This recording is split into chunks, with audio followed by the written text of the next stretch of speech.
की जाती है। आप दोनों से रिक्वेस्ट है सर, प्लीज आप बने रहे हमारे साथ। इस बीच एक बड़ी खबर है, जहां एक बार फिर से पाकिस्तान या यूं कहें कि आतंकिस्तान का आतंकी प्रेम उजागर हुआ है। मसूद अजहर को 14 करोड़ रुपए मिल सकते हैं। मारे गए 14 रिश्तेदारों के नाम पर ये पैसे मिल सकते हैं। ऑपरेशन सिंदूर में तबाह हुआ था मसूद अजहर का कुनबा। कभी भी शहबाज सरकार जो है ऐलान कर सकती है। ये बड़ी खबर है जो इस बीच सामने आ रही है। अब पाकिस्तानी सरकार जो है वो आतंकियों के खात्मे पर, आतंकियों के मारे जाने पर मुआवजा देगी। ये बड़ी खबर निकलकर सामने आ रही है।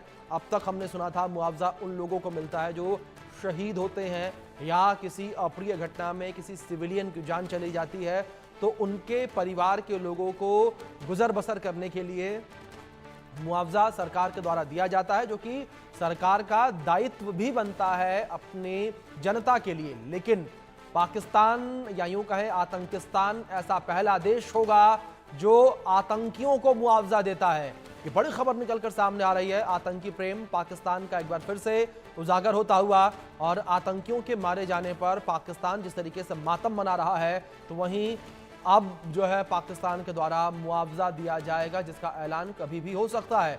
हमारे सहयोगी आदित्य कुमार जुड़ गए हैं, रुक करेंगे सीधे उनका। आदित्य, आपको क्या इंफॉर्मेशंस मिल पा रही है पूरे मामले को लेकर, जिस तरीके से एक बड़ी खबर निकलकर सामने आई है और पाकिस्तान का आतंकी प्रेम भी उजागर होता हुआ नजर आया, और जिस तरीके से पहले भी मैंने जिक्र किया इस बात का कि मुआवजा अब तक हमने पीड़ितों को मिलते सुना था, लेकिन पहली बार ऐसा सुनने को मिल रहा है कि आतंकियों के खात्मे पर सरकार मुआवजा दे रही है। जी अभिषेक, आपने बिल्कुल सही कहा कि पाकिस्तान का जो आपने नामकरण किया कि आतंकिस्तान आतंकिस्तान सच में है, जिसका परिणाम, जिसका जो एक उदाहरण है वो आप साफ देख सकते हैं कि जिस तरीके से जो आतंकी वहां पे मारे गए उनके फैमिली के नाम पर जो 14 करोड़ रुपए देने की बात जो सामने आई है, उसमें एक बहुत ही खास है बताना, क्योंकि ये ऑफिशियल स्टेटमेंट है जो पीएमओ से जारी किया गया है, जिसमें ये बताया गया है कि जो शहबाज सरकार ने इसकी घोषणा की थी कि जो वहां पे लोग मारे गए थे मसूद अजहर के परिवार में 14 रिश्तेदारों की बात जो है वो सामने आई थी, जिसमें उसकी बड़ी बहन, जीजा और भांजे के और समेत और भी कई लोगों के मारे जाने की बात सामने आई थी। और ये बात जो वहां के लोग हैं वो भी इस चीज को समझ रहे थे, और मसूद अजहर की तरफ से भी ये बयान जारी किया गया था और ये कहा गया था कि उनके जगह पे उनकी मौत हो जाती, उसकी मौत हो जाती तो वो ज्यादा सही रहता।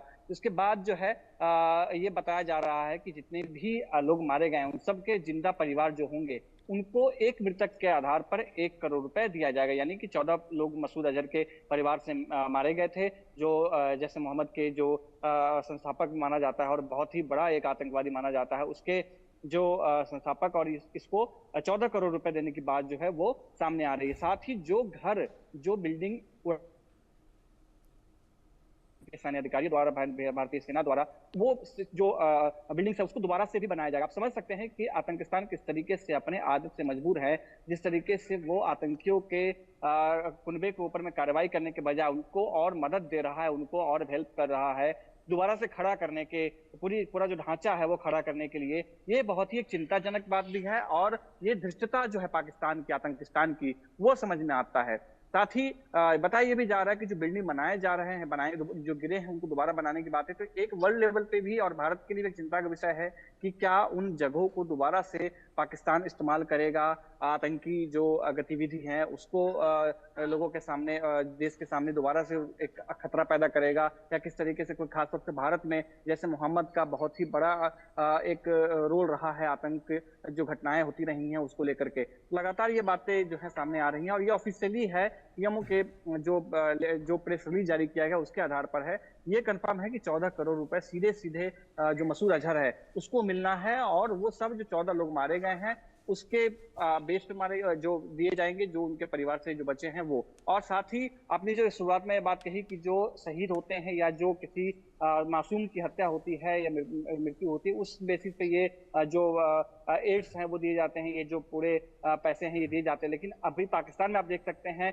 पाकिस्तान एक तरफ ये कह रहा है कि हम इन आतंकियों पे कार्रवाई कर रहे हैं, इन गतिविधियों को रोकने की कोशिश कर रहे हैं, लेकिन दूसरी तरफ इस तरीके के जो तमाम बयान है या तमाम इस तरीके की जो मदद है वो आतंकियों को दिया जा रहा है। आप सब इससे समझ सकते हैं किस तरीके से दोहरी नीति पे पाकिस्तान चल रहा है। जी बिल्कुल आदित्य, बिल्कुल ठीक कहा आपने। एक और पाकिस्तान ये कहता है कि हम आतंकियों को काबू करने के लिए, आतंकियों के खात्मे के लिए लगातार प्रयास कर रहे हैं, लेकिन दूसरी ओर आतंकियों को ही मदद मुहैया कराता है पाकिस्तान।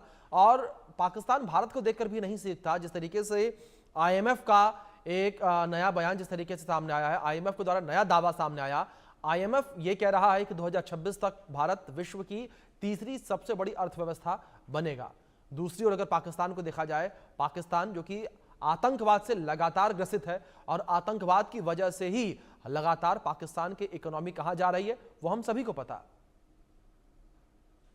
जी अभिषेक, आपने देखा होगा कि ऑपरेशन सिंदूर के समय एक ट्वीट वायरल हुआ था जो पाकिस्तान सरकार की तरफ से पाकिस्तान ऑफिशियली एक ट्वीट सर्कुलेट हुआ था जिसमें ये लिखा गया था कि IMF को मदद की मांगी जा रही थी, IMF से कर्ज लेने की बात की जा रही थी। लेकिन बाद में उस ट्वीट को डिलीट कर दिया गया था और ट्वीट डिलीट करने के बाद ये कहा गया कि ये अकाउंट जो है वो हैक कर दिया गया है। लेकिन आप समझिए कुछ ही देर के बाद में IMF ने पैसा दिया, कर्ज दिया पाकिस्तान को। आप इससे समझ सकते हैं कि पाकिस्तान कितना झूठा है और कितना मकार है, किस तरीके से वो बात को गोलमोल घुमाता है और सिर्फ पाकिस्तान में आतंकी जो गतिविधि है उसको सहारा देने के लिए, उसको पनपने देने के लिए ये पूरी जो साजिश है वो रच रहा था। अगर उनका ट्वीट जो है ट्विटर अकाउंट जो हैंडल जो था वो अगर हैक किया गया होता तो फिर उनको किस बात के लिए पैसे दिए गए, और तमाम विरोध के बाद भारत ने वोट में बैकआउट भी किया था, फिर भी उसको दिया गया। आप इसे समझ सकते हैं। बिल्कुल बिल्कुल आदित्य, जाहिर तौर पर पाकिस्तान का दोहरा चरित्र जो है वो एक बार फिर से देखने को मिला है, फिर से उजागर हुआ। जिस तरीके से पाकिस्तान दावे तमाम कर रहा था, दावे हवाई नजर आ रहे हैं। बहुत शुक्रिया आदित्य जुड़ने के लिए